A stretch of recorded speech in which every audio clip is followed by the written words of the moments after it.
पहाड़ियों और खिलते फूलों के बीच बसे एक अनोखे छोटे से शहर में अर्जुन नाम का एक छोटा लड़का रहता था, जिसे अपने घर के पीछे बगीचे में दोपहर बिताना पसंद था, जहां पेड़ हल्की हवा में नृत्य करते थे और फूल हवा के साथ गुप्त बातें करते थे।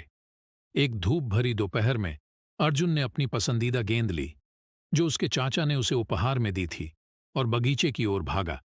हर उछाल के साथ उसकी हंसी गूंज उठी और उसका दिल खुशी से नाच उठा। गेंद थोड़ी अधिक जोर से लगी। वह हेज के ऊपर से उछल गई और दृष्टि से ओझल हो गई। जब अर्जुन को एहसास हुआ कि उसकी गेंद चली गई है, तो उसकी मुस्कान फीकी पड़ गई। उसने इधर उधर झांकते हुए झाड़ियों के पीछे और बेंचों के नीचे झांकते हुए देखा, लेकिन गेंद कहीं नहीं मिली, क्योंकि उसने सोचा कि उसे यह कितना पसंद है गेंद। हार महसूस करते हुए अर्जुन घास पर गिर गया।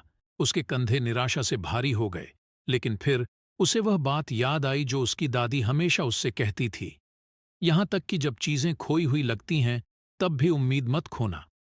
अपनी गेंद को खोजने के लिए दृढ़ संकल्पित अर्जुन ने अपने आंसू पोंछे और खोज पर निकल पड़े। उसने हार न मानते हुए बगीचे के हर कोने को छान मारा। उसने पेड़ों का पीछा किया, झाड़ियों के बीच से रेंगा, और यहां तक कि एक तालाब से भी गुजरा। उसकी आंखें उस पर टिकी हुई थीं पुरस्कार।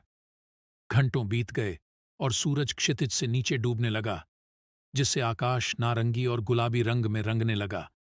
अर्जुन के पैरों में दर्द होने लगा और उसके कपड़े गंदगी से लथपथ हो गए, लेकिन उसे कोई परवाह नहीं थी। जब तक वह सफल न हो जाए, आराम मत करो। जैसे ही वह हार मानने वाला था, अर्जुन ने गुलाबों के झुरमुट के पीछे से लाल रंग की एक झलक देखी। उत्साह के साथ वह आगे बढ़ा और उसने अपना हाथ बढ़ाया, और वहां उसकी प्यारी गेंद थी। पंखुड़ियां किसी खजाने की तरह खोजे जाने की प्रतीक्षा कर रही हैं।